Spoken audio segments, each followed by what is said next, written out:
call the meeting to order. This is Prairie Hill School, Consolidated School District 133. Calling the meeting to order at 5:32 p.m. on January 29th, 2025. Meeting is called to order by me, Josh Hendricks, Board President, and we do have a quorum present today. Tina Anderson, Board Member, will be here. She's just going to be a few minutes behind. So, I want to place that for the record. Roll call. Justin Keller. Mrs. Allenbecker? Here. Mr. Hendricks? Here. Ms. Anderson? Mr. Keller? Here. Mrs. Dixon? Here. Mrs. Zabel? Here. Mr. Crouch? Here. All right, if you'll all rise for Pledge of Allegiance, if you're wearing headgear, if you please remove that.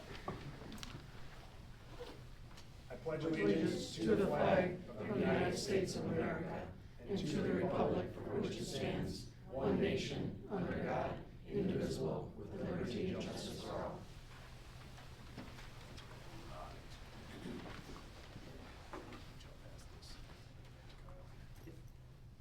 All right, Kyle? So we have Kyle Dumas, from Benning Group LLC, our district accountants. Yeah, I'm Kyle Demas from Benning Group. I've been working with the district here for several years. I think I've lost count at this point. We were out during the summertime to complete the audit. We just got it wrapped up here shortly after the end of the calendar year. We were a bit delayed, so I'm a little bit later than what I normally am to come see you. We did have a few delays getting some things from the district's end, so that's why again I'm here a little bit later than what I normally am in November, December for your meetings. You have a couple of documents there in front of me. I'm going to go through a real high level on those. One document that you don't have that I'm going to cover really quick is called the financial profile score. This is kind of ISB's overall measure of financial health of the district. You score a 3.55 out of 4.0. There's two metrics that aren't a perfect 4. They're both a 3.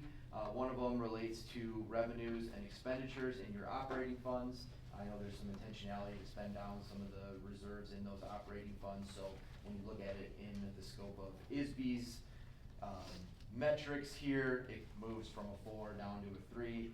When you look at total of roughly $9 million of revenue and spending in those funds, you're $50,000 short of being a 4.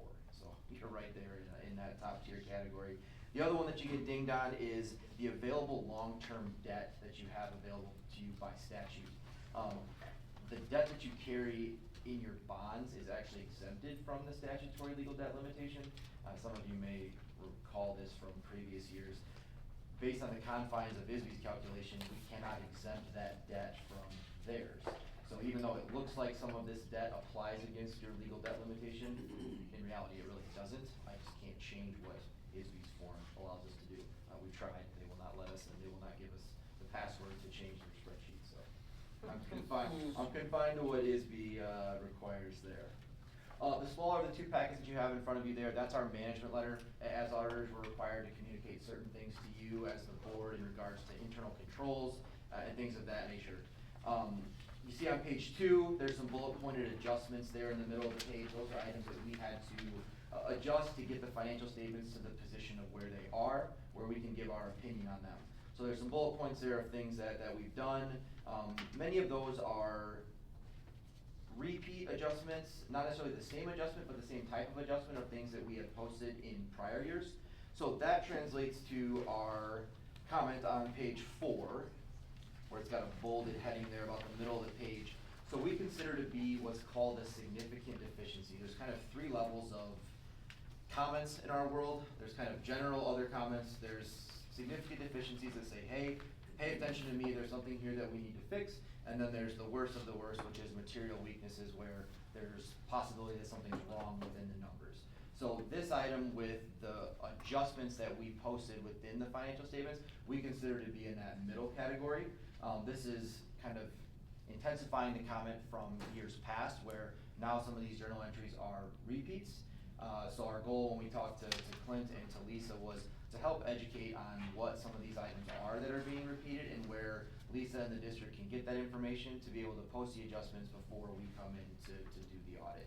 So I don't have any major underlying concerns on anything. Some of these are very specific accounting treatments that have changed in the last couple of years, but there are some things that just attention to detail stuff that I think Lisa can get under control with a little bit of education from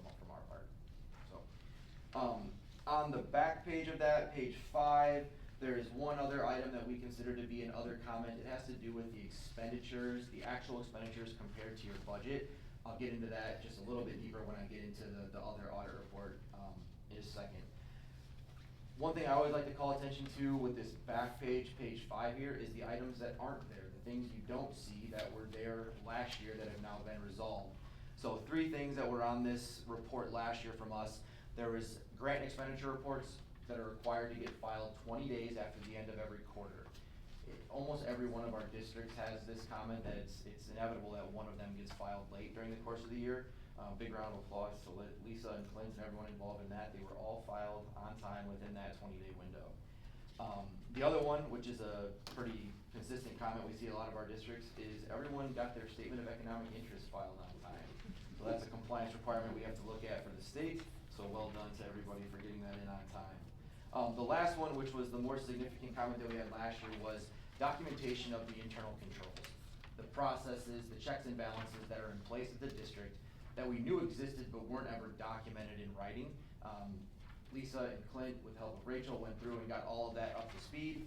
I came out and spent a day over the summer and really dove into those things and said, okay, here's what we say we're doing. Is this what's happening in actuality? We tweaked some of the things based on what was written versus what was actually happening. It seemed like in certain cases things were pivoting more than what it was being done by the way it was written. So it's just a matter of rewriting that and kind of flipping the thought process. But overall, no major holes in the internal control. It was more of a matter of getting them documented so we have reliance on them as auditors that says, this is what you say you're doing. Can we test that then and prove that that's in fact happening? So getting those documents was a huge step from our end to making that happen. And heaven forbid something happens to someone in the process, there's documentation there for someone to step in and understand what's going on and who looks at those things. So that's what's not there anymore, which is obviously a good improvement from the year before. So then the thicker of the packets that you have, that's our formal audit report. We file a little different form that gets sent into ISB. That's all been taken care of now, so everything is up to date there. A few select pages that I'm gonna cover here. If you get past the first view of the table of contents, the first letter on our letterhead, it's got a heading on it that says Independent Auditor's Report. We're required to give an opinion on your financial statements. We give what's called an unmodified opinion, which means that it's clean, the numbers are where they're supposed to be, and they're the right amounts. Any questions on that? The next letter, so it's technically page 5 in the report there, that's our report on internal control. So I talked a little bit before about the internal control and the processes and documenting all that. We don't give an opinion on internal control because we don't test it to that minute detail, but we look at internal control enough to understand it and then be able to test the underlying numbers that build the financial statements. So the only thing that we had noted there in that internal control was the material audit adjustments that we posted that need to be hopefully corrected then when we get the numbers next year. Okay. Clint, anything to add on any of that we talked about? Buddy did. Buddy, okay, yeah. Feel free. I think he's telling me to knock it off, it's boring. Page 6 is the balance sheet. So at the end of the fiscal year in June, there was about $5.5 million in cash. Based on how you report your financial statements, that $5.5 million basically represents the reserves that you have available in your various funds. So if you look across the columns on page 6 there, you can kind of see what's in each one of those individual funds at the end of June. The next page is the income statement. So if you look on page 7, third line from the bottom, that's what shows as the operating surplus, so positive number. The numbers in brackets there would be deficits, so any of the funds that show the bracketed numbers there are deficit spending for the year. The transportation fund that shows the deficit spending was within, I think, $1,000 of the budget of what it was projected to be, so almost spot on from that end. Total overall, I know there's no nice, neat total column on there, about $101,000 surplus for last fiscal year. Any questions on any of that? Okay, the last piece that I'll jump to is on page 56. This relates to the budget expenditure comment that I noted a few minutes ago. So if you look on the top of page 56, we have to call attention to any funds that overexpended their budget. So please understand that this is looking purely on an expenditure-only basis. This does not, in this context, account for the revenues that are also in those funds. So we have to report if there was any single funds, here that you see the 5 of them that are listed there, that overexpended what the budget was for the fiscal year. The original budget stayed intact, there was no amended budget, so as of the end of the year, each of those funds that you see listed spent more than what the original budget called for. Now, if you look at the grand scheme, you operated about $500,000 better in total than what the budget called for. There was about a $300,000 deficit in last year's budget, and total operations was over $100,000 to the positive. So we have to look at it on an expenditure basis that ISB says you need to give fair and accurate representation of what your intended expenditures are. Obviously, there was revenues, more than enough revenues to offset what the additional spending was, because you're still net positive, but we have to call attention to when any fund overexpended what that budget was. So Clint and I talked about different ways to examine this as the year comes to a close, what the amended budget process would look like. I don't wanna recommend amending the budget just to align with what you actually did, because then you lose all context to the budget really. But there are situations where we had a major building item come up that we weren't budgeting for. That would be an item then to kind of individually add that to your O&M budget, so you can see that, yes, we operated within our budget, kind of excluding this one significant item that we had no control over. Those are the kind of considerations to make, I think, when you do the amended budget. Now, things that Clint and I talked about, and, so you can reach out when the time comes, April, May timeframe, so. Overall, audit went well, clean opinion, we got everything in the right spot, and I think, Lisa's in a good spot, hopefully, with going forward, so. Are there any questions on any of that? No? Okay. Thank you. I appreciate you getting me to the top of the agenda for it. Thanks, Thanks. appreciate it.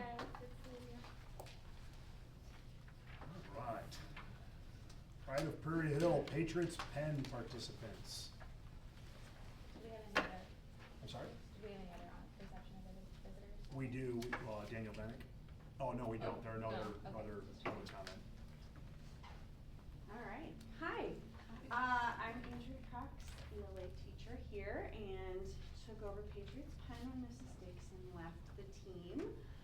So one of my favorite things to be able to do every year is bring the Patriots Pen essay contest, which is done through our VFW, to our district. And this is a contest that is a nationwide contest.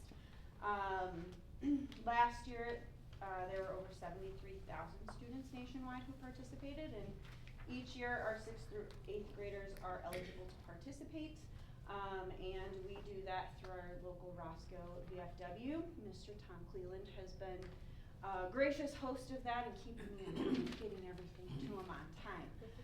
So I'm glad that he can be here tonight to kind of see some of the kids that he gets to read the essays for and things like that. But this year's prompt was a little bit trickier than it has been in years past, in my personal opinion. So I was really excited when we got essays in from all 3 grade levels. 6th, 7th, and 8th graders participated. We had 7 students participate again this year, which is great. And I think just one of the biggest things that stands out for this contest is that it's something extra that they choose to do outside of school. There's no teacher feedback given on their essays. And it's showing that they're going above and beyond. They're using their voice through their writing, which I think is huge. It's not being graded, which is a benefit for them. And sometimes they get to earn a little bit of extra cash, which is great. So this year's prompt was My Voice in America's Democracy, which I thought was an interesting one, and there were some really good essays turned in. Unfortunately, we had a conflict with all the sports things that are going on, and lots of people are at practices and stuff, so we only have a few kids, but I want to make sure we name everybody that did participate. Do we have certificates? We do. Okay, perfect. Are we ready for that part? Ready. Okay. First we had Preston Bean in 6th grade participate, who's not here tonight. Aria Murley, who's a 7th grader, participated, and she's not here tonight.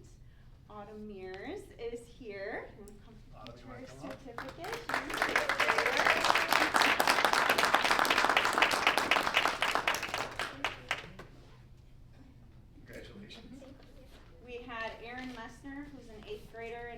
able to attend tonight participate.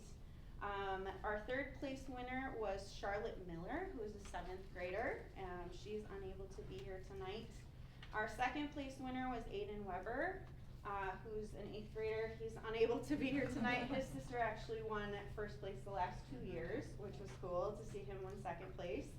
And then our first place winner is Lindley G'day, and she is a 6th grader.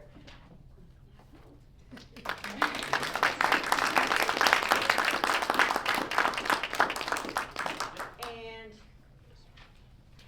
Lindley also won first place at the next step, which is the district level of the contest, which means she's going to state on February 8th.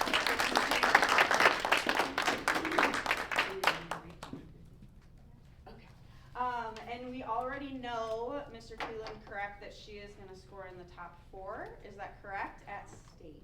Which means if she wins first place, she may end up going to the national level of the contest. So I'm really excited because I've never had a student make it this far, which is super cool. And Lindley is going to read her essay for us whenever she's ready. She also takes care of her edits. You ready? All right.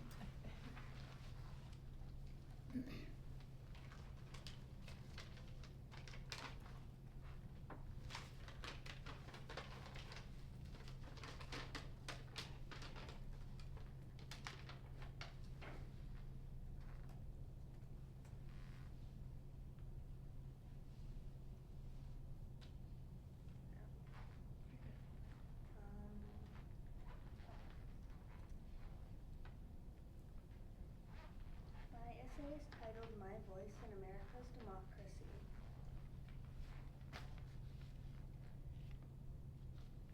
As a child in America, my voice in democracy may seem small, but it's still significant. One important way I can contribute to democracy is by becoming an informed and engaged citizen. This means taking the time to learn about current events, understanding key issues facing our country, and participating in discussions with my family and peers. By staying informed, I can develop my own opinions and be better prepared to make decisions in my future as a voting citizen. Additionally, I can also participate in community service activities or volunteer opportunities that help make a positive impact in my local community, which can also contribute to the overall health of America's democracy. As I grow older, I understand that embracing diversity and inclusion is not just a moral obligation but a necessity for a thriving society. By actively seeking out different perspectives and experiences, I can broaden my own understanding of the world. It is through open-mindedness and a willingness to learn from others that we can break down barriers and come together to create a better community. By promoting equality and justice for all, I can play a role in shaping a more accepting future for generations to come. As we delve deeper into the complexities of the human mind, we begin to uncover layers of emotions and experiences that shape our perceptions of the world around us. Each individual carries a unique story within them, a narrative that influences their thoughts, actions, and interactions with others. It is through understanding and empathy that we can truly connect with one another, bridging the gaps that separate us and fostering a sense of unity. By embracing the diversity of human experiences, we can cultivate a more harmonious society where every voice is heard and valued. Furthermore, I can also learn about the importance of respecting diversity in our society. By treating others with kindness and compassion regardless of their backgrounds or beliefs, I can help create a more inclusive community. This involves standing up against discrimination and bullying, and promoting a culture of acceptance. By fostering a sense of unity and cooperation among my peers, I can contribute to building a stronger democracy in the future. Overall, even as a child, I have a valuable voice in America's democracy by being informed, engaged, and respectful towards others.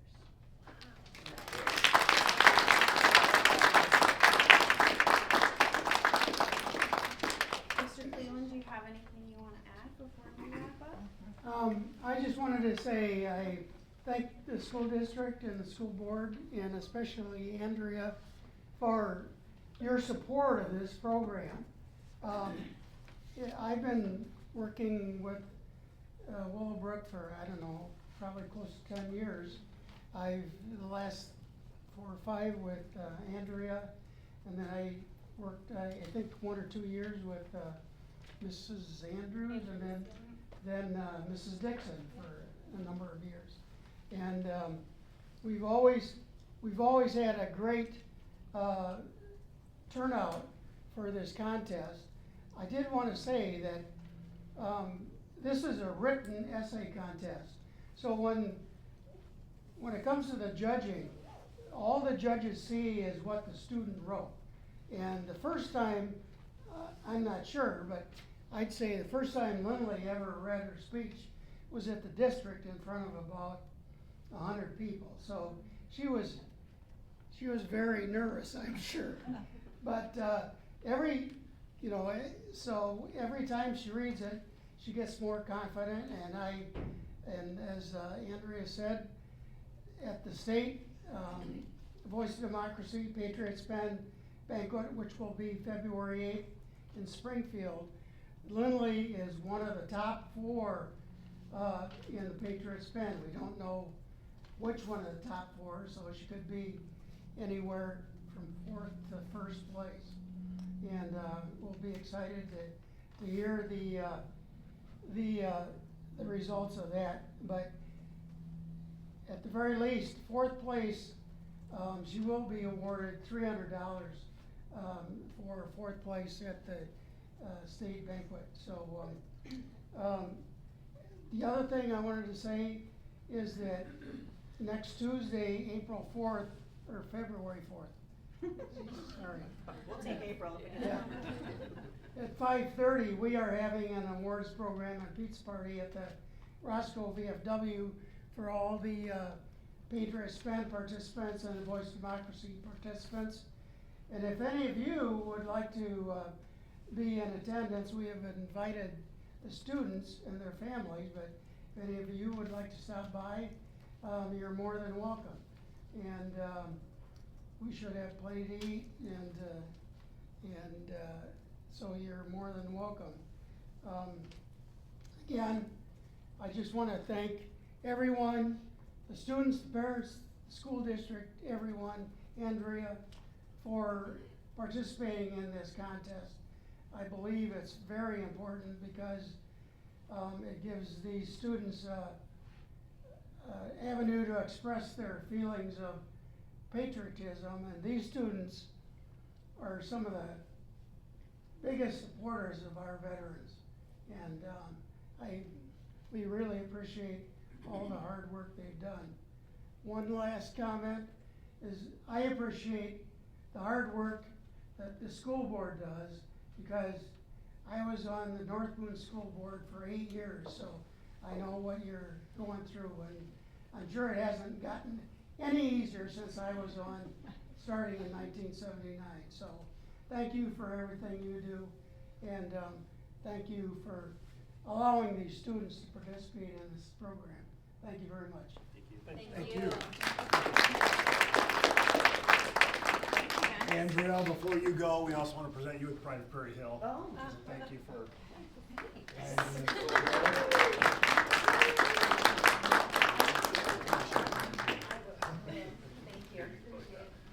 Hey, the 2 students who are here, do you want to take a picture with them? Yeah. Maybe over here real quick? Yeah. Girls, you want to come? And up for a families, quick if second? you wanna exit at this time, you're welcome to do that, right? Yep. Unless you wanna stay. You don't need to stay for the rest of the board meeting if you don't want to. Thank you.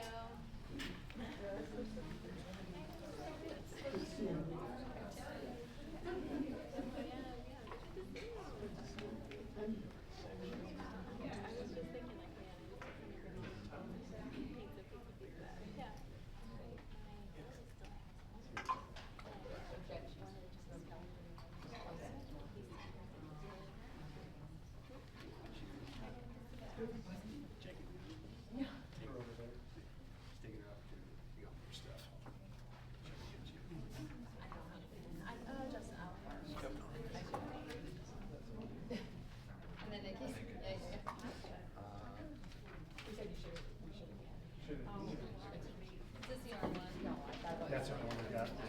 You're up to date last time.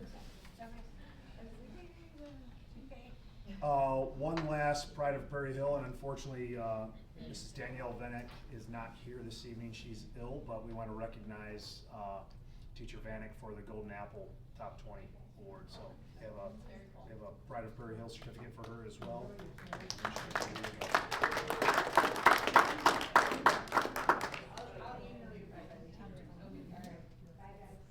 All right. Consent agenda. I will entertain a motion for the approval of December regular meeting minutes, December committee meeting minutes, January bills in the amount of $338,608.24, the January payroll in the amount of $436,121.55, the January treasurer's report, and student activity fund. I'll make a motion to approve the consent agenda. I'll second. Mrs. Ullenbacher? Yes. Mr. Hendricks? Yes. Mr. Keller? Yes. Mrs. Zabel? Yes. Mrs. Dixon? Yes. Mr. Crouch? Yes. Okay. Administrator reports. Mr. Carter is ill this evening. I do have things to something share. add? All right. Absolutely. Yeah, Mr. Carter was not able to be here. Says Happy New Year, apologies for not being here. Wants to send a thank you to the PSA for putting on the fun fair. Great to see so many students show up. It was a really cool event. Pre-K kinder screening is going on right now. Thank you to the teachers and subs to help take care of this. The lottery will take place in February. Pick a Time opens on Monday for February conferences. Please look for an email from Mrs. Passmore. Book fair will be open for both conferences this time. Thank you to Ms. Bertrand, our new librarian, for coordinating this. Our Friendship Assembly was Monday. Please look for the photo in Mr. Carter's periodical this Friday. Our Caring Assembly will be the first week in March. And the IAR and iReady diagnostic discussions are happening in Collab. IAR testing will take place after spring break, so that'll be our third and final one. Any questions for pseudo Mr. Carter? No? Okay. Mrs. Thompson. All right. So first, I just wanted to say thank you to Andrea for doing Patriots Pen. I think it's kind of cool just for myself, seeing some of the things that were here in place when I was a teacher, and then getting to see that those traditions have carried on even over the changes we've had in staff. And it's always cool to see kids in a different light, where they get to showcase something that we don't get to see every single day. You can probably tell Emily's kind of a quiet girl, but she's brilliant, and she has a lot of great things to say. So for something like this, it really showcases kids in a way that not everyday school gets to offer all of the time. So congrats to both of them, and thank you, Andrea, for doing that. As Mr. Hendricks mentioned, I just wanted to say congratulations to Danielle Vanek. She is in the top 20, which means that she's at the point in the process where committees come in and observe her teaching in the classroom. So she's in that, in January is when that is happening. So they've been in one time, they'll be in, I believe, 2 more times. And then we'll see what shakes out, but either way, she's a wonderful teacher. We're very fortunate to have her. So award or not, at the end of it, she's well deserving and she works very hard. But we wish her the best in all of that. I think it's always fun to mention that we had a Ryan sighting this week. He came in to read to some classrooms for Hatchet, and so that's always it's always fun just to see him kind of continue his little drop-ins and his little visits that he has. So he was here. I know previously we talked about Art Sadler and just the volunteers and how that program works, and I just wanted to mention we did end up keeping it volunteer basis, and for those of you who don't know, Jamie Young and Josh Ballard are sharing the responsibility of it, and even though it's not something that's necessarily run through our school, they've done a really great job coordinating the teams and organizing with our custodial staff and hosting. Additionally, we have the Jack Bauman Foundation, who is running concessions and also the table to raise money for that organization, which has been really cool to see. So that's going really smoothly this year, and I just wanted to mention that. Here at Willowbrook, we have our girls basketball season is underway. Our quiz bowl team is up and running. They're practicing their facts and trivia after school today. There are 10 members on that team, made up from 6th graders all the way to 8th graders, which is cool.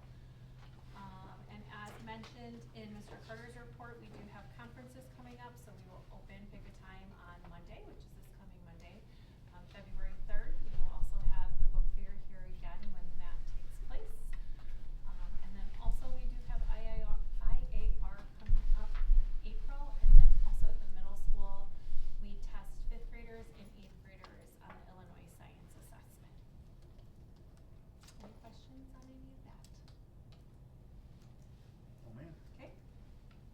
Sizik. Yeah, one thing I just want to bring up, and we had talked about it a little bit last month and the month before, is the committee of the whole. Just want to know the board's thoughts on it. That's something we'd like to try in February. We had chatted about that, so. Are we No, I prepared? thought about it about a day and a half after it happened. Yep. We can stick with committees. We're just throwing it out there. I'm totally open to doing it. I know we had said we were gonna attend one to kind of get a feel for it. But I'm also open to just trying it as well, so whatever you guys. I mean, is that something that Mr. Carter would be willing to attend? As, I think he does. would admin attend the committee of the whole? Typically not, but I mean, if we Okay. ask them to be there, yeah. I'm just thinking it through because he has experience, not Sure. necessarily because he's the principal. Yeah, yep. Of. Oh, Prairie attend Hill. the one we do, not go Yeah. attend a different one to see Yeah. what, okay, got it. Yeah, But he's- I'll he's look very up when Yeah. Nick's is too and see. And I guess my question would be, when would we hold it? Cause we typically do the finance committee meeting a week before, and we do the other ones 2 weeks before. Yeah, most of the committee of the whole that I've seen, they schedule about 2 weeks, like 2 weeks before, so it'd be the Mhm. 2 weeks Wednesday before. Okay. Would we be able to have financial report though? Would that work out as part of the You regular just have the review? most recent. Yeah. Yeah. okay. Just be a month behind. Okay. I am definitely for giving it a shot, so. Okay. Thoughts? Do we wanna make a motion to propose that, to start a committee of the whole? Board's take on it? Do we have to motion for that? I mean, Or just more like, are If you you wanna get wanting, it just yeah, a yeah, voice, yeah. yeah. Formality. we can do an aye, it doesn't What have do to you be guys a. think? Do you wanna try it next Doesn't month? have to be a roll call vote or anything I'm like open that. to it, yeah. Okay, let's Yeah. do it. Let's just rip the Band-Aid. So all those in favor of one committee meeting, aye? Aye. Any opposed? All right, there we We'll go. tell We'll have you to the day establish after the date. first one Yeah. Don't you guys usually come to the ed meeting? So we come upon invite, no. So we don't come to everyone, we come when we're invited. For us. So they each came For like updates. recently, so now it may be Like a we few came in the months. beginning of the year and then we Did didn't come for a mid-year. little bit, and then we came for mid-year and then we'll come again in the spring. So if we stick with the 2 weeks, it'd be February 12th? I was just gonna ask that, I was like, Yeah. can we say a date out Guess loud? what? So that I February 11th remember it? is Connect Night. Oh, is it? So I'm gonna make a mental note. Okay, there you go. And then I can just send an email to see if 5:30 works or 5 or. A good one out. All right, great. So we'll set the date as the 12th and we'll figure out the time Okay. and see what that looks like. Just a couple other things, just wanna give you a heads up, nothing on the agenda for approval, but looking towards next year, it's already February and gonna be February here soon. Just some future positions that we can talk through a little bit through the committee of the whole, and see what that looks like. So we currently have a part-time STEM / ESL position. And what we'd like to do is, and we can have discussion about that again at the committee of the whole. But we'd like to take that STEM position, make that into a full-time position. That will allow for a lot more equity and opportunity for the students within the Prairie Hill building, not necessarily here at Willowbrook. STEM is something that we've talked about possibly adding to the Willowbrook building, but I think if we were able to put that full-time STEM position in, that might give us a better idea about what it might look like at the lower levels and then how we can build on it at the secondary level if we were to ever take that leap. So that's something I'll be looking for in February, and again, we can have more discussion about that. So with that, if we were to make that position full-time, we would take the ESL position, and instead of it being a half-time, we'd also make that a full-time position. That's a need right now, for sure. When I first started 7 years ago, we were at about a half a dozen kids, and now we're pushing 30, and every year it's just more and more. So to give you a little bit of perspective, I believe Kinnickinnick, just right down the road, I think they're at like 50, 60 students, I'd have to take a look around there, but they have 3 full-time ESL people. So it's a definite need, it's a definite, not a want, to help service the students in both buildings. It'd be a district-wide position. So Sandy's done the best that has been able to do over the years, and also she's retiring this year. So it's a really nice opportunity for us to hire that position and have somebody in here that can take the load for both buildings. And then one more is a full-time special education additional position over at Prairie Hill. Our numbers are quite large right now, and from a legality standpoint, it's something that we'll need to do. So just giving you a heads up on those. And then one more thing that I'd like to propose, again, nothing's actionable tonight, like to have an actionable item in February, is possibly looking to going to a co-teaching model and beginning that over at Prairie Hill. So right now, we have a lot of need for students that need a lot of help, right? That's why I'm asking you for a special education teacher here in February. But the co-teaching model is something that some of our neighboring districts do, and essentially what that is you have a classroom teacher, then you have a special education teacher that goes into the classroom, helps to push in to do different things with differentiated instruction, one-on-one instruction, the ability to, what's that? Yeah, interventions, more small group instruction, that sort of thing. So something, administration and I have been talking about for about the last year or so. So it'd be a really nice opportunity with just the need that we see to be able to try a model like that. So something I'll be looking for next year, or for next year, for approval for next month, just to give you a heads up. And the reason I'm bringing that to you now, as many of you know, is the earlier that we can post for these positions, the better chance we have to get the best quality applicants instead of waiting until March, April, May. Let's see. I think that's it. That's all I have for now. Any questions? Okay. Okay. Building and finance, we met yesterday, or yesterday evening, I should say. We met in here at 4:30, I believe, 4:30 p.m. in here yesterday. Jason Crouch, Tina Anderson, I, and Clint were present for that. We reviewed the January bills. We had a review of the monthly deposits, activity accounts, treasury report. We reviewed the Benning annual financial report as well. We also discussed First Student, which is on the docket tonight for a vote. We went into executive session where we discussed employment, appointment matters, negotiations, and then we adjourned. Next meeting for that was set for, we didn't set that, but. No, but We're gonna do that now, the Wednesday, the 12th, on February 12th, so. Anything I missed on finance we wanna cover? No, but the first student contract extension was some good news. You might wanna share the numbers. Yeah, when they first came back, they were very interested in doing a 5-year contract, which the nations were very interested in that because the more we can control costs and budget for them, the better off we are. When they initially came to us, they were just north of 30% over the 5 years, and so we had some back and forth and some discussions. And so right now, what I'll be asking for tonight is approval for next year through the 2029-2030 school year. They've asked for the breakdown of a 9% next year, and then 4 4s after that, so 25%. So we got them down about 5%.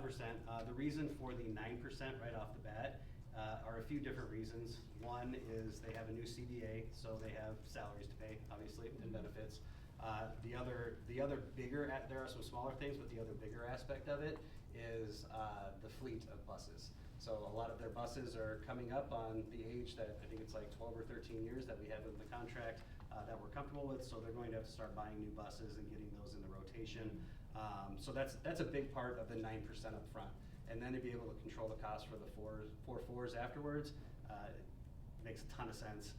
If you remember, when they came back to us with the 3-year that we're currently coming up on, I think it was like 17% the first year that we had. So I was gonna ask, I remember being a big Yeah. number, and then the same format, but bigger number. Correct, yeah, at the Okay. beginning, but that was a huge number compared to the 9%. Yeah.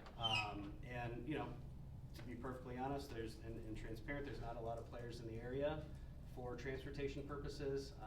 There are a couple, but they're smaller options, and they wouldn't be able to handle the districts that serve us through First Student. We've got a good relationship with them, and we've had a good relationship with them.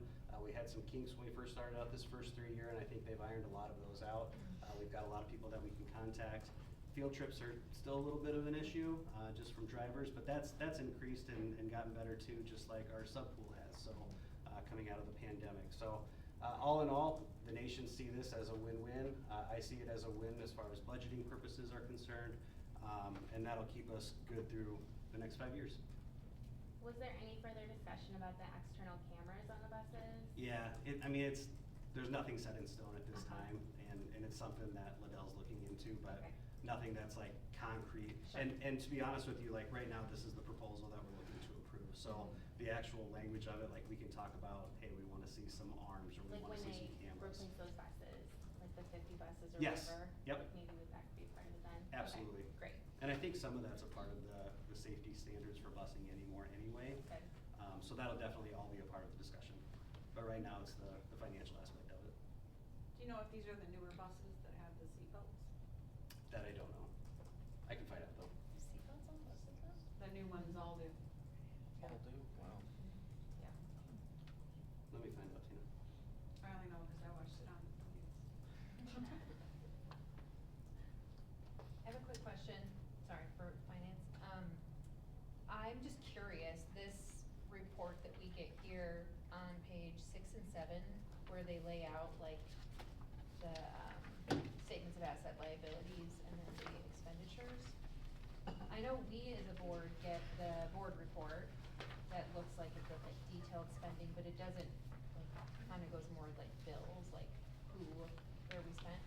Is there a world that we could see the like monthly spend in like the way that the funds are separated out by like the different fund balances? Yeah, actually, if you go into, Is it just at the bottom of? the consent agenda treasurer's report, should give you a good idea there. And there are other ways that I can manipulate those numbers too, if you have specific asks about specific funds. Yeah. I just know sometimes when we're like having big budgetary conversations, Sure. it's nice to like be able to kind of see where we're at, and I see what you guys have been adding over the last few months. It's hard for me to like wrap my head around what that goes under, like a Benning group. I'm like, I don't know where that falls in our actual big bucket. Sure. But you're saying in the consent agenda, that's where I should be looking for more of like the expenditure. Yeah, and there's there's a revenue and expense report in there too, that really breaks everything down if you Okay, wanna see I think I'm that. just looking in the wrong spot. I'm Minute looking in under the details, yeah. finance. And you can even look in the monthlies, I think it's got the cost of coding on it too, doesn't it? Mhm. Yeah, so if you look at every finance meeting we had has a coding in it on every bill that we get, whether it Yeah. be pizza or milk or whatever, yeah. reimbursements for the annual conference. Yeah, All yeah, that is I've on seen there those. too. Okay. Yeah. I just don't have those memories. So it Okay. just depends on how deep down you wanna go. No, I'm just looking at the big picture when we're having like big financial conversations. I saw that, I was like, oh, that's like that helps my brain understand. Absolutely, and if you want more specific stuff, just reach out, I can run. No, I'll a start lot of looking in the different consent reports. agenda now that I know that I just keep looking in that. This finance format is agenda. only typically required for the end of year audited financial statements because ISBE Yeah. requires it. Yeah.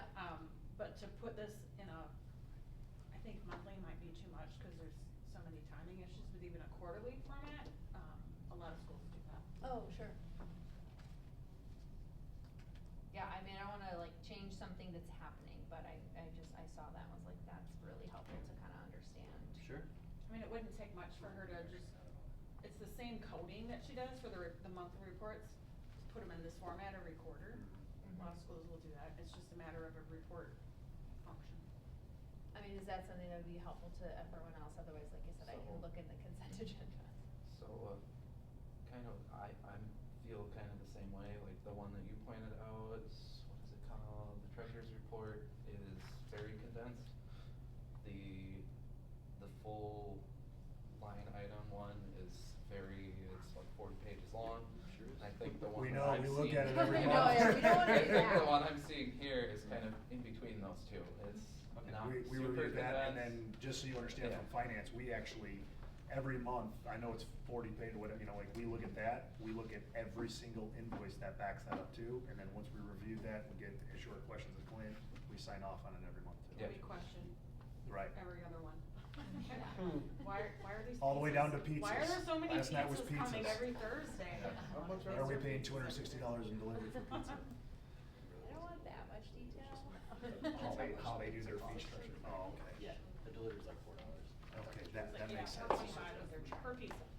So we- maybe just an idea or a thought is, Clint, you could probably lead this, if we do, it's not tonight, but if we do have something that we're coming into where there's new position hirings, it is helpful to kind of, for those of us who are not in the See where finance we're at. space, to have a little bit more of a bigger picture, Sure. but kind of in those buckets Yeah. of the way that you budget. Yep. That might be helpful for us to have a little bit better a foundation of what we're talking about. Tina, if you don't mind, I'll reach out to you if there are different names for reports that I could look for to run those. You got it. Thank you. Okay, we also in finance, discussed staffing, which Clint already covered in his district update, so don't wanna miss that. We did discuss staffing as well, so. If that's all for building and finance. If there's no other questions, I'll entertain a motion to approve the first student contract for the 2025-2026 through 2030, sorry. Let me restate that. Motion to approve first student contract for 2025 through 2026 through the 2029 through 2030 school years. So moved. I'll second. Mr. Crouch? Yes. Mrs. Anderson? Yes. Mr. Hendricks? Yes. Mrs. Bell? Yes. Mrs. Dixon? Yes. Mr. Keller? Yes. Mrs. Allenbacher? Yes. Education and transportation. We met on January 16th. It was the education committee of myself, Kim, and Stephanie, and Clint, and then also Mr. Carter came to this meeting. Jackie Concur went in December to kind of give us a mid-year update about how the school year's going. And as evident by Mr. Carter being sick today, some other students and teachers being sick that particular day, he was saying that there were 19 staff out in the district.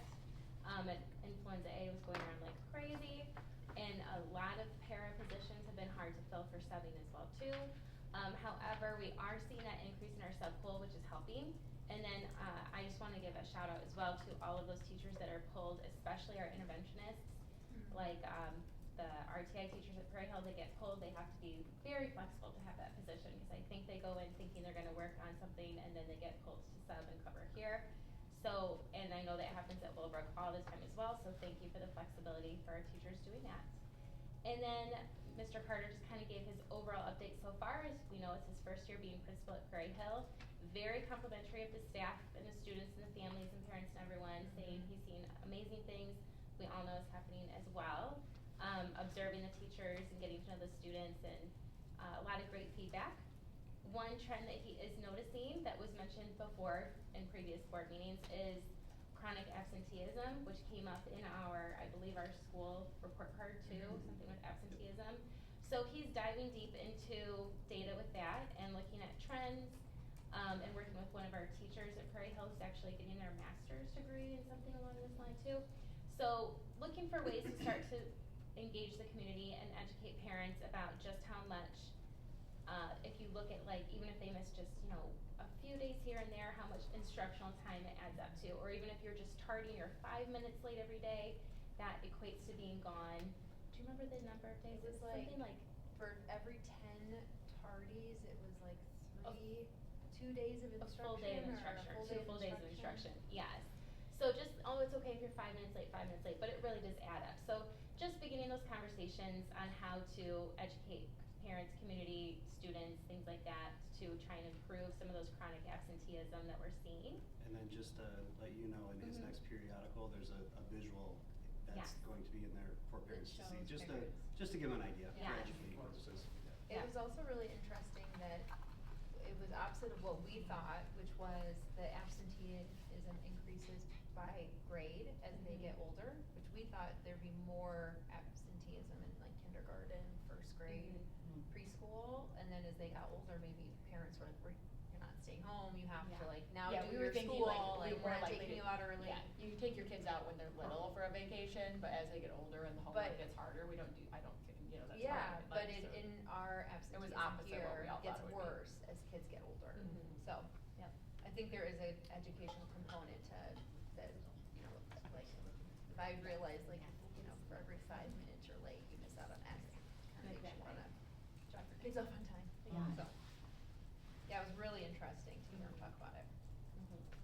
And those chronic absenteeism, just to kind of clarify too, because I know I began this saying that flu A is going around crazy, so obviously stay home if you're sick. Yes, But yes, those yes. chronic absenteeism cases are a little bit different. And then he also is starting 3 new committees with the staff. There's gonna be a safety committee. The goal is to start in March, looking at just, again, that feedback that they received from doing some of their drills from, fire, police officers that were present, just the feedback on things that they can improve on, so looking at establishing a safety committee, a leadership committee that will be starting in April, and a scheduling committee, and this scheduling committee is just looking not to make like the building schedule, which, you know, is pretty much established at Prairie Hill because you have your classroom teachers, but looking at some of those elective, or specials teachers, and great ways to utilize their support staff, paras, things like that too. So I think it's great, you know, if Mr. Carter's here, I give him kudos again, that he is observing a lot in his first half of the year and then implementing some ways that we can become even better, but he's using the staff to do that. All of these committees, he sent out Google Forms or interest forms, and then it was teachers volunteering to be on the committees, so a lot of teacher voice will be on them as well. And I think that was it. If there's Yeah, anything I missing? think I would just say, it was really fun to hear him speak and talk about his first year experience so far. And I think if you know, just as a board, it also was, you made a great, like, Yes.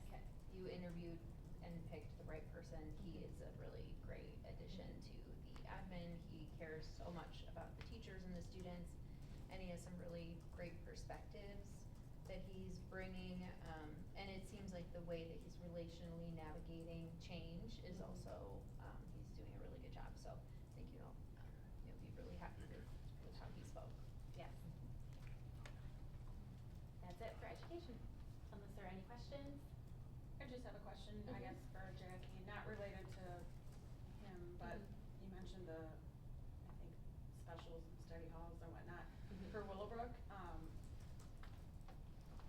board member hat off, parent teacher hat on, I'm hearing a lot of discussion about the students wishing they had their study halls back instead of what we did this year, which was, and I know we took it away, but then there's the option, I think, to get it back like once a week or something. Are we looking at that? I'm just getting lots of. I will be real honest, I have not thought too far and deep about putting it back in for next year yet. I think there are a lot of positives to the electives that we've added in, and I think some students are really benefiting from that. We do have, I would say, intervention study hall options where we're finding some chronic absenteeism or chronic missing work, where in lieu of an elective, we will send students to a particular room to have that study hall when they're showing us that they need it. By and large, the feeling that study halls were used really effectively in the past is not always the case in every classroom at every grade level. So in the new electives, or at least getting other exposure, and for example, we were able to bring back Spanish, which was something that was important to us. Our 7th and 8th graders are getting Spanish. There's also in the past, if you remember, like they could only choose band and choir, or like they missed out on art or music or theater or those different things that I think are very valuable to children becoming well-rounded and finding what they like and their passions in the middle school. So this year we're able to give them both, where they can have band and music, but also do art or cultural appreciation or Spanish, and they kind of cycle through all of those. With that being said, I know that all of our elective teachers have granted 1 day of study hall in each of their electives. So I wouldn't say that they're not getting study hall at all, it's just not every single day. So there haven't been any decisions made. I think that we will always continue to offer support for students who show us that they need that within our school day. So some students will inevitably always have a place for a study hall, even though it might not be on a schedule. The high school does not offer a study hall, unless you have a specialized plan where you might be placed into one. So it really is great preparation for them going into high school to be able to time manage without that. Overall, if I'm just speaking freely, since we've gone to standards-based here, getting homework completed has always been a problem. Because there isn't a necessarily like a numerical value attached to it. It's really getting kids to understand that their practice and prep is to prepare them for that assessment, which is where that score comes in. So we're doing different incentives and things here, whole school-wise, to try to really move the needle on the homework completion piece. But I think some of it too is you get middle schoolers to a point, and a lot of parents will say, oh, they're middle school, it's on them now. And we kind of hands off, but in fact, they still need a lot more guidance and a lot more checking and a lot more kind of like putting that accountability and ownership back on them. So it's not an option for kids to choose, but we will support them as educators when we feel that they don't have the supports at home or the ability at home, or we're finding patterns and they aren't able to do it at home. We will give them a study hall in their day. I would just throw out there, maybe adding it as, instead of an elective, would you choose to keep your study hall? Cause I know a lot of the athletes, they're like, I miss my study hall, cause by the time I get home from practice games, especially away games, it's like 8, 9 o'clock at night, and I'm exhausted, and I miss that 1 hour of study hall, or I have to do it at 9 o'clock at night. Yeah. So. Just throwing that out. Nothing's off the table for sure, but I will say, collectively, I don't feel like it was utilized by the majority, even with homework. So, I think they're getting a lot more value right now with exposure to other things. But we always discuss and kind of look and talk, like I'll talk to teachers as spring comes near and talk about that aspect of things, and we'll move forward. And I by no means am saying get rid of the electives, Yeah. I'm just saying maybe have that option, you know, do you wanna do art, Spanish, whatever, or do you wanna have a study hall? And for Yeah. some students who are just not as quick learners or whatever, or they're super busy, that'd be nice to have that extra Yeah. hour. I mean, I think it's important to point out too, because we do have to act as board members and parents, and we hear it from every side, right? Like, it's obviously what you're hearing from the parent side, but and I'm on the education committee, so I have to separate it, but like, I hear such the opposite, that's one of those, I put the trust in the Sure. admin and the teachers, because I don't know that I trust anything that my 7th grade boy tells me he needs out of his day. I'm agreeing with the majority. I'm just saying, like, I see it, you know, I see that it's a hard We read definitely- coming from the kids. I mean, know I the agree, stress, the and we put them majority in of too much, students, I think the don't know, but- electives are fantastic, like, I wish Spanish was almost a requirement for everybody. Yeah. But I just heard so much, like, I missed my study hall, that's when I got all my homework done, and now I have to do it at 9:30 at night, cause I'm on sports or whatever the case is, so, just to have that I option. definitely hear that. Keep in mind, we do still have 5th grade study hall because they're new and the whole concept is new, so they get it every single day. As I mentioned, we talked with electives very early on. They're offering it in their elective periods once a week. So kids still get a study hall at least once a week. The ones who we find, you know, need the support, we always shift, and that's what's one thing that's great about us being small and being a tight-knit community is like we can do that here. We can shift and accommodate as they need, as they're showing us they need that support. But I think come 8th grade, and I know Kelly could speak to that, like they don't have it in high school. You know, their lunch is their time basically to get their homework done. So it is important, I think, and also stepping them to prepare. And you will also see a trend, different grade levels have different amounts of homework. And even I could say like with the math block right now, there's a significant amount of time for them to do work in class. So like if kids are coming home with a large portion of homework from the middle school, they are not using their class time wisely. And I think that is something that is important for us to teach them before they leave. So again, we always take into that all that consideration. I appreciate you bringing it up, and I think we'll always have some type of intervention space for that, for those who need it. Whether or not it's whole group, I think it becomes a little challenging too with numbers. Like if I have a survey that says how many we want a study hall, and let's say 50 of a class of 100 want a study hall. So I would assign 2 teachers to that, and then I would have 2 electives.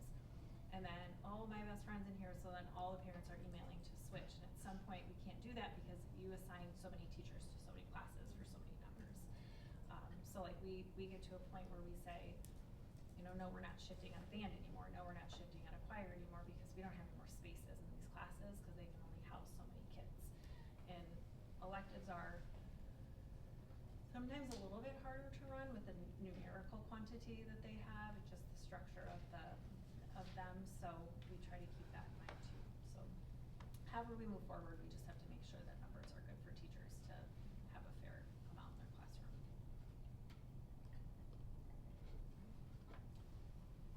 All right, policy. Mrs. Isabel, Mr. Keller.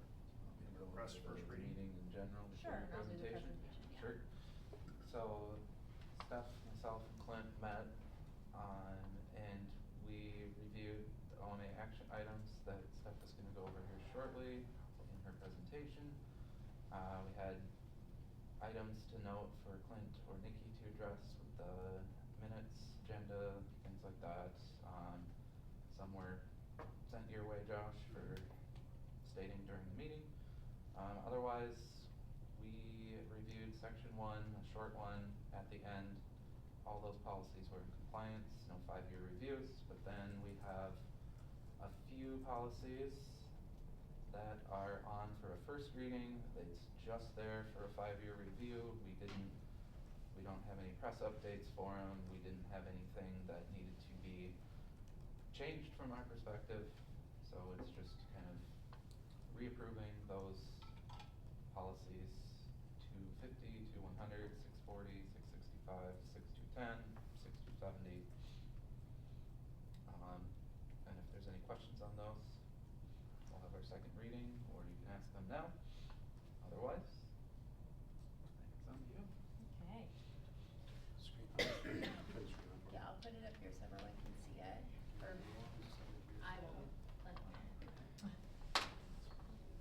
You also have it, in the shared file as well. Just turn your So really close to you.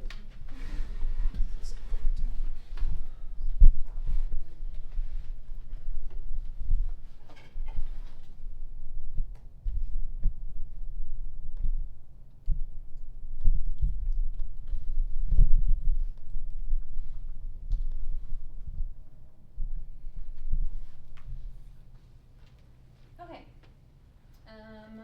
So as you know, we have, as a policy committee, taken on a deep dive of our OMA, the Open Meetings Act, to review, any potential discrepancies that we might have, make sure that we still are in compliance.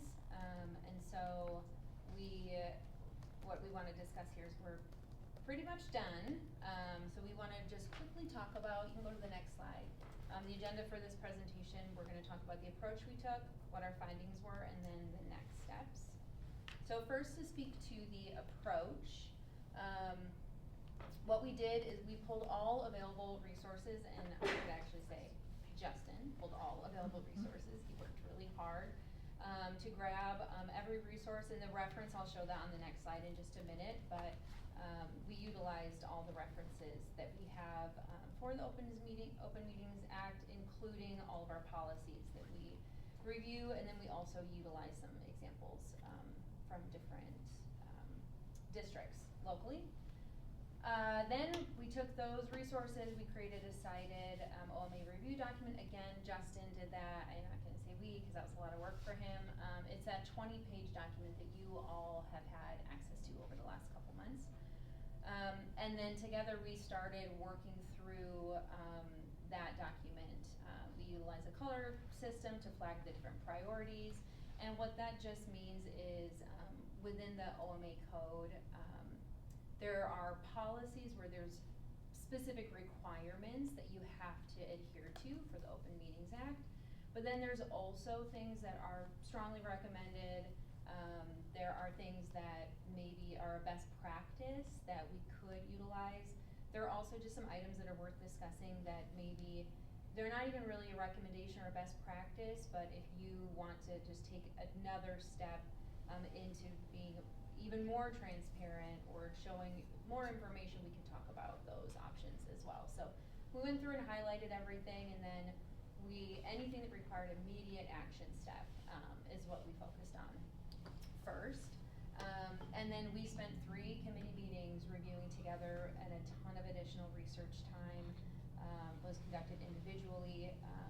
Justin and I, as we kind of went through and did all the color coding, we determined together, what do we wanna bring to the board for discussion? What do we know we need to take those immediate action steps on? So,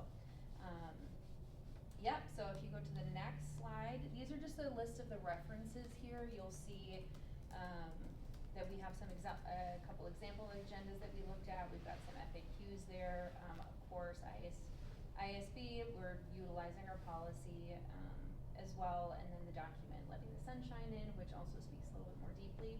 I didn't note it here, but we also do have, our, policy reviews that we have done in the past, our OMA reviews that we referenced as well. Lori Martinez, who will be there for, next week, our internal board review, she had also passed over some documentation. We did training with our lawyers, I think 2 or 3 years ago, so we also referenced that, but these were the key documents that we used. So I wanna get to the findings. We spent a lot of time, put a lot of energy into it. I'm glad we did it. There are 153 OMA guidance items that we worked through together. Again, some are required by policy, by our policy, some are strongly recommended, and others are some best practices. In total, we found and resolved 17 discrepancies, and 17 actually is higher than what it actually in total ends up being because there's overlap between them, and I'll explain that. I want to speak to something, an action step that we're gonna take, but I do just wanna call out, there are a lot of guidance items here, and so, you know, as a policy, like, it's important, we are going through line by line and scrutinizing all of it, but we're doing a pretty good job. So I do want to, like, call out, I know we have over here been like, the little people are like, hey, make sure you say that one thing, make sure you say that thing. But in reality, the other 42 things you're supposed to be doing, you're doing correctly. So of the discrepancies that we found, you're going to see they're very minimal, worth pointing out, of course, worth resolving, but we were really happy with our findings. So let's go through those really quickly. From the agenda perspective, which is what is posted, which is what we have every month, which is the public posting as well. We have the date, time noted on the meeting. We did not specify library. So we will now start specifying the actual location, which is the library. We have like Willowbrook. We have Willowbrook. Just don't have the room. We do not have the room. So that has been implemented and updated. Identifying the school board by district name number, we were missing county on our agenda, so we have added county.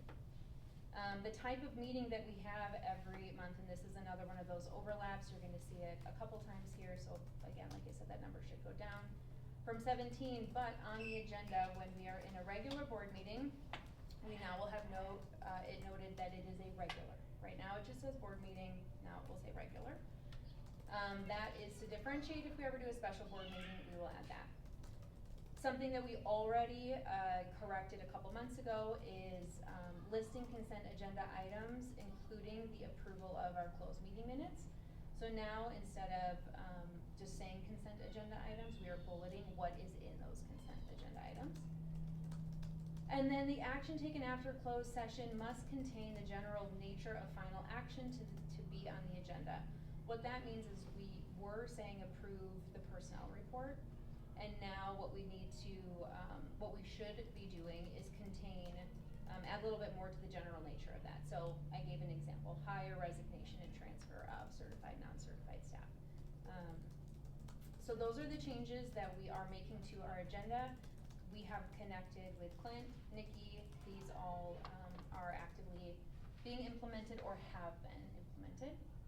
Moving on to the consent agenda itself, the change that we need to make is just that Josh, which he already has corrected, will announce the consent agenda items during the meeting. That's it. Moving on to minutes. Dollar amounts are now going to be posted. We would noted in our minutes that we had bills and payroll, but now we're adding our dollar amounts. For the employment votes, we're actually going back and forth with our lawyers right now because there is a little bit of a gray area in the policy. But we will be including names of employees and actions being taken for employment votes. But we are determining what that specifically does mean, or potentially, like, if there's any, exceptions to that. Another thing for the minute is we just have to update, what type of board meeting it is. So now in our minutes, we just have to write the word regular next to board minute. During our, introduction, Josh just needs to declare that a quorum is present, which you did tonight. Thank you very much, and we'll make sure that's noted in the minutes. And then the minutes and update here that you will see is, even though we are voting and showing who has voted during roll call for each one of our motions, we need to record at the end of each one, this motion has passed, so, or has not passed. And then again, when we are, for payroll, if we are motioning to approve any payroll, we do need to itemize or show a total payroll amount for making any, motions there. We need to notate that. Closed meeting minutes. This one we've already again addressed. The motion and roll call vote that legally close the meeting, needs to just be written into the closed meeting minutes.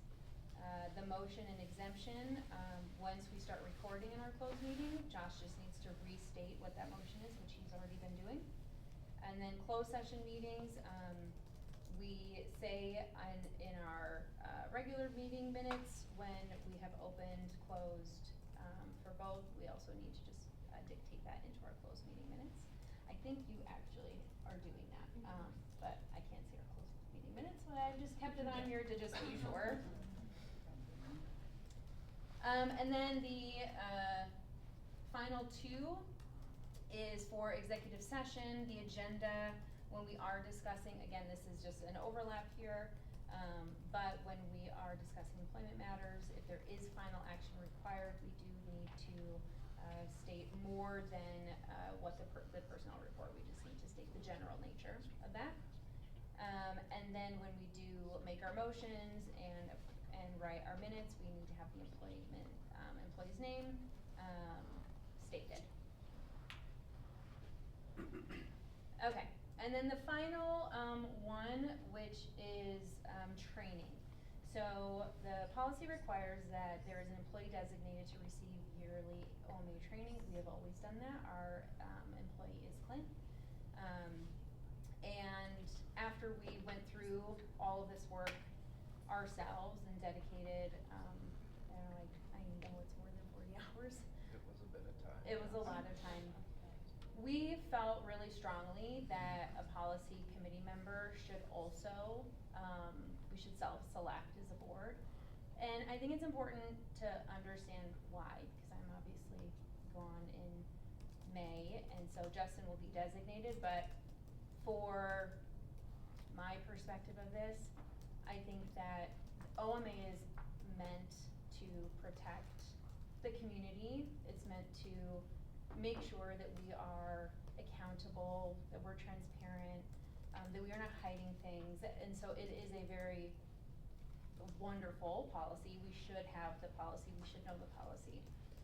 And at the beginning of the school year, this was something that our community brought to us and spoke with a lot of concern about OMA, and because we did not have a specific representative on the board, we could have responded very quickly and not spent 40+ hours of our time when we had a lot of other work to be done and things that are really important to the district. Now, I'm not saying this is not important, but when you look at what the findings were, we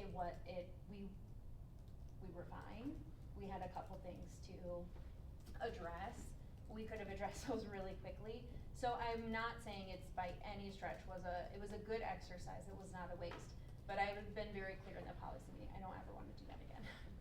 I don't wanna do it again. There's so many things in our district that are really important, so many things that matter, and this is the thing that should be like the guardrail for us, and not the thing that distracts us from the important work. So, Justin has willingly accepted the role and is happy to also complete annual training. And so he'll do that every year for 2 years. We don't wanna have a policy, member do it for more than 4 years.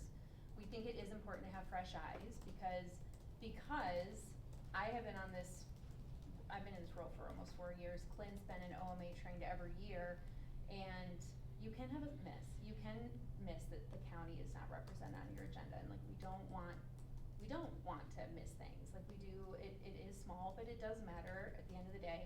And so, we do want fresh eyes from the policy perspective. So it's not anything we have to vote on, but we would just like to make sure we're all aligned that this is something that we'll continue to do even as board members who feel passionately about it roll off. And then the very last thing that we do have to update is all of our training certificates. We all have had OMA training.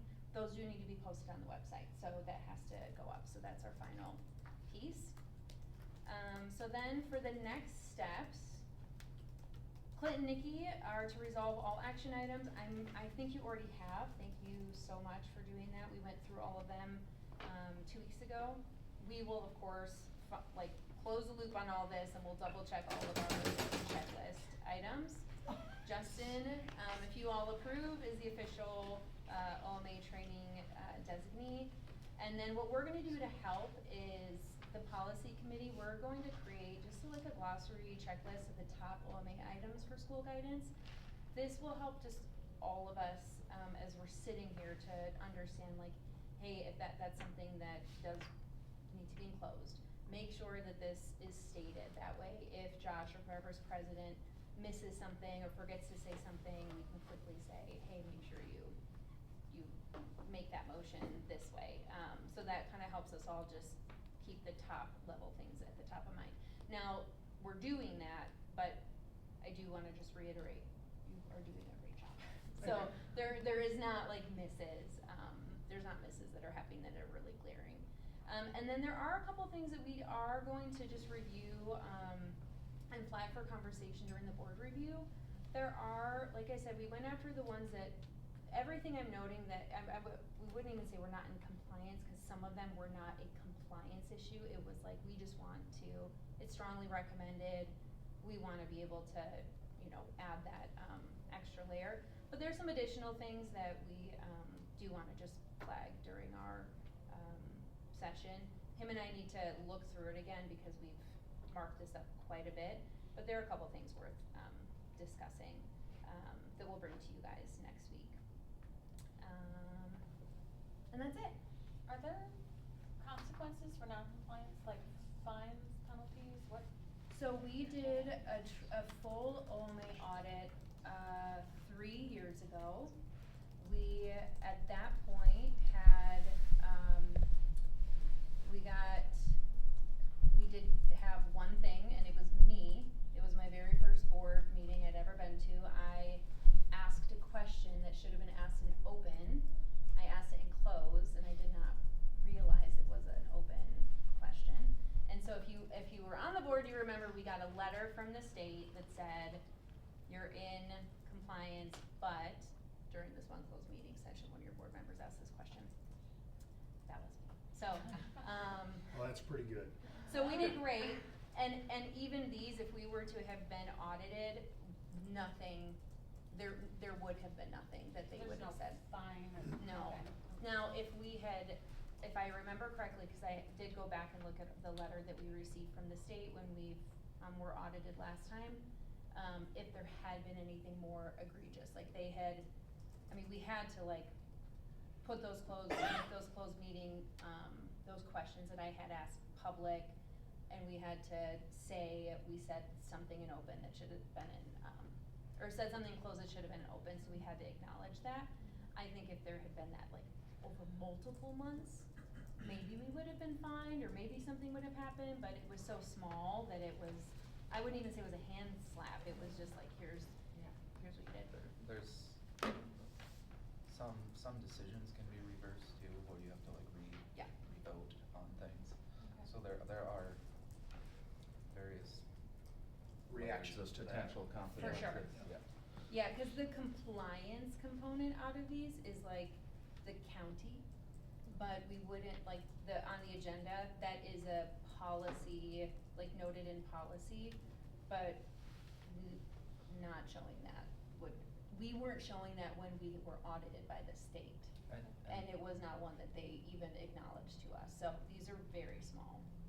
And I think the county, the more I looked at that one too, it might have been in the realm of not a specific, like, you must list the county, but it was one of those recommendations, and it was super simple. Yeah. And like Nick had the county, So so just why do not it. just add the county? Yeah,